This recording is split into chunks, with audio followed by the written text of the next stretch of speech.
Hello friends, माझं YouTube channel Sony ट्युटोरियलवर तुमचं मनपूर्वक स्वागत आहे। आज आपण SOC 223 SYBA भारतीय समाज या बुक्समधून प्रश्न उत्तर बघणार आहोत। जर तुम्ही माझ्या चॅनलवर नवीन असणार तर चॅनलला सबस्क्राइब करा, व्हिडिओला लाईक करा आणि जास्तीत जास्त तुमच्या फ्रेंड सर्कलमध्ये शेअर करा। तर चला आपण प्रश्न उत्तराला सुरुवात करूया। तर घटक क्रमांक 1 क्षेत्र। तर विद्यार्थी मित्रांनो, हे पुस्तक छोटं आहे, हे बाहेर मिळतं पुस्तकांच्या दुकानामध्ये। याच्यामध्ये मी फक्त तुमचे प्रश्न उत्तर घेणार आहे शॉर्टकटमध्ये, जेणेकरून तुम्हाला पेपरच्या वेळेस याचा उपयोग होऊ शकेल या प्रश्न उत्तरांचा। म्हणून मी तुम्हाला हे लेसन्सचे प्रश्न उत्तर सांगत आहे, ते तुम्ही लक्षपूर्वक ऐका आणि आपल्या मनाच्या भाषेत पेपर नीट लिहा। तर प्रश्न आहे, खालील प्रश्नांची उत्तरे 75 ते 100 शब्दात लिहा। वाळवंटाचे प्रकार स्पष्ट करा। तर वाळवंटाचे 2 भाग पडले आहेत। एक आहे वालुकामय ग्रेट डिझर्ट आणि दुसरं आहे वस्ती असलेले वाळवंटे, लिटल डिझर्ट। तर मग एक आहे वालुकामय वाळवंटे। कच्च्या रणापासून उत्तरेकडे ही वाळवंटे आहेत। राजस्थान व सिंधचा बराचसा प्रदेश या भागात मोडतो। 2 वस्ती असलेले वाळवंटे। जोधपूर व जैसलमेरच्या पश्चिमेला ही वाळवंटे आहेत। वालुकामय व वस्ती असलेल्या वाळवंटाच्या सीमारेषेचा भूभाग हा ओसाड व खडकाळ आहे। आता प्रश्न आहे दुसरा, भारतातील हवामानाच्या ऋतूचा कालावधी स्पष्ट करा। व उत्तर त्याचं आहे, हवामानाचे 4 ऋतू भारतात अनुभवास येतात, त्याप्रमाणे त्याचा कालावधी खालीलप्रमाणे। 1 उष्ण हवामान, एप्रिल ते मे। दुसरा आहे पावसाळा, जून ते सप्टेंबर। तिसरा आहे शीतपूर्व समशीतोष्ण हवामान, ऑक्टोबर नोव्हेंबर। चौथा आहे हिवाळा, डिसेंबर मार्च।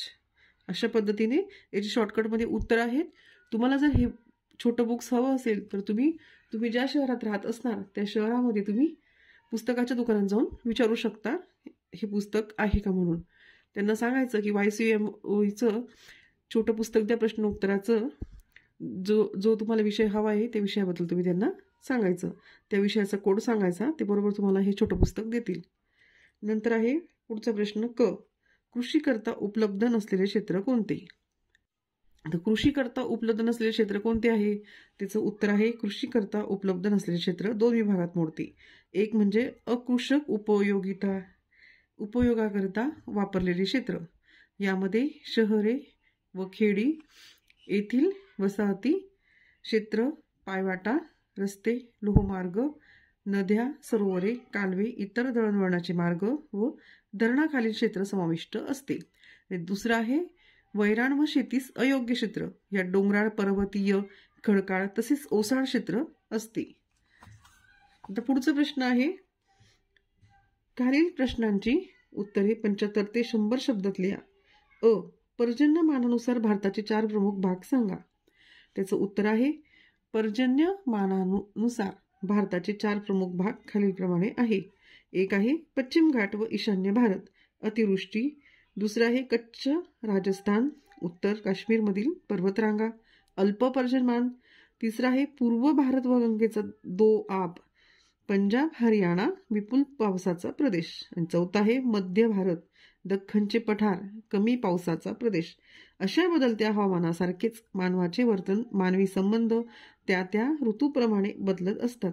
हवामानानुसार मानवी समाजाचा पेहराव, खाण्याच्या पद्धती बदल होतो, त्यामुळे एक संघटित समाज निर्माण होतो। पुढचा आहे वृक्ष, ह्याविषयी थोडक्यात लिहा। वृक्षवल्ली आम्हा सोयरी ह्या गाण्यावरून वृक्ष आपल्याशी कसा निगडीत आहे हे आपल्या लक्षात येते। वृक्ष ही आपली एक नैसर्गिक संपत्ती आहे। भारतीय संस्कृतीत वृक्षांना महत्त्वाचे स्थान आहे।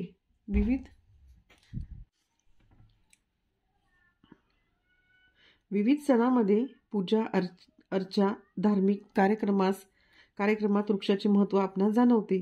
तर सामाजिक दृष्टिकोनातून प्रत्येक मानवी समूहाला वृक्षाचे महत्त्व पटले आहे। जेव्हा आपण वृक्षाचे संवर्धन करणे महत्त्वाचे आहे असे म्हणतो, तेव्हा त्याचा संबंध जंगल, वने किंवा अरण्याशी येतो। भारतातील सुमारे 75.3 दशलक्ष हेक्टर जमीन ही अरण्याखाली आहे। भौगोलिकदृष्ट्या 23% क्षेत्रावर अरण्ये उभी आहेत. या अरण्याचे संवर्धन हे विविध देवदेवतांची नावे देऊन वनराई म्हणून केले जाते. यातूनच वृक्षतोड थांबवली जाते. भारतातील महत्त्वाची वृक्षे सागवान, साल, चंदन, बाभूळ, अंजन, आंबा, चिंच, जांभूळ, हिरडा, खेर, आवळा, पिंपळ, पळस, बोर, कडुलिंब, देवदार, ओक, पाईन ही आहेत. तर अशा पद्धतीने वृक्षविषयी जर तुम्हाला प्रश्न आला तर तुम्ही हे मनाच्या भाषेत अगदी सहजरित्या याचं उत्तर लिहू शकता. त्याच्यावर खूप सहजरित्या माहिती आहे जी की तुम्ही मनातून सुद्धा व्यवस्थित मांडणी करून याचं लिहू शकता. अगदी सोपं आहे. पुढचा प्रश्न आहे 3 खालील प्रश्नाची उत्तरे 75 ते 100 शब्दात लिहा. नद्यांचे 4 भागात वर्गीकरण सविस्तर लिहा. उत्तर नद्यांचे 4 भागात वर्गीकरण खालीलप्रमाणे दिले आहे. 1. हिमालयीन नद्या हिमालयात बर्फ पडत असल्यामुळे तेथील बर्फ वितळून या नद्या वर्षभर वाहत असतात व पावसाळ्यात या नद्यांना पूर येतात. 2. पठाराच्या नद्या ह्या नद्यांना पावसाळ्याच्या पाण्यावर अवलंबून असल्यामुळे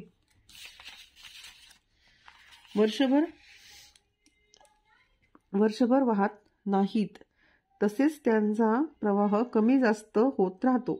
3. समुद्र किनारपट्टीच्या नद्या तर ह्या नद्या छोट्या असून त्यांची खोरी अतिशय लहान आहेत. या नद्या उथळ असून त्या वर्षभर वाहत नाहीत. 4. अंतर्गत सखोल भूभागातील नद्या या नद्या पश्चिम राजस्थानात अतिशय थोड्या आहेत. या नद्या सखोल भूभागाकडे वाहतात त्या पुढे तलावात मिळतात किंवा काही नद्या वालुकामय प्रदेशात लुप्त होतात. कच्च्या रणातील ल्युनी ही नदी एकमेव अशी नदी आहे की जी समुद्राला जाऊन मिळते. गंगा, ब्रह्मपुत्रा, मेघना या खोऱ्यांना देशाच्या एकूण 1 ते 4 भागातून पाणी मिळते. गोदावरी ही दख्खनच्या पठारावरची सर्वात मोठी नदी आहे. भारताचा 10% भूभाग या नदीच्या खोऱ्यात येतो.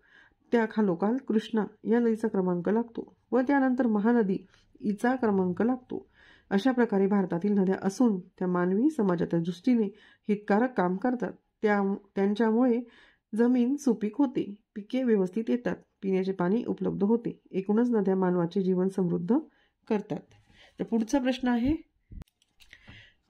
आहे भारताचे सर्वसाधारण शेतीचे प्रकार सांगा व भारतातील प्रमुख पिकेविषयी माहिती लिहा. त्याचं उत्तर असं आहे की भारतात सर्वसाधारणपणे शेतीचे पुढीलप्रमाणे 6 प्रकार आढळतात. 1 आहे ओलीत शेती, 2 आर्द्र शेती, 3 आहे बागायती शेती, 4 आहे कोरडवाहू किंवा जिराहित शेती आणि 5वी आहे पायऱ्या आणि पायऱ्यांची शेती आणि स्थलांतरित शेती 6वी. भारतातील प्रमुख पिके खालीलप्रमाणे आहेत.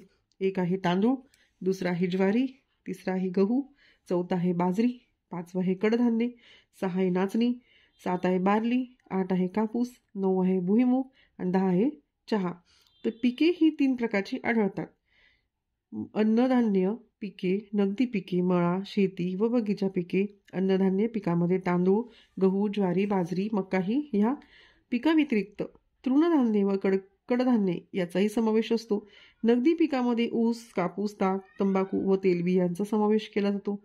नगदी पिके म्हणजे ज्या पिकाची घाऊक प्रमाणात विक्री करून पैसे मिळवले जातात त्यांना नगदी पिके म्हणतात. आणि मळा, शेती व बगीचा पिके यात चहा, कॉफी, रबर, नारळ पदार्थ, मसाले पदार्थ व फळबागांचा समावेश होतो.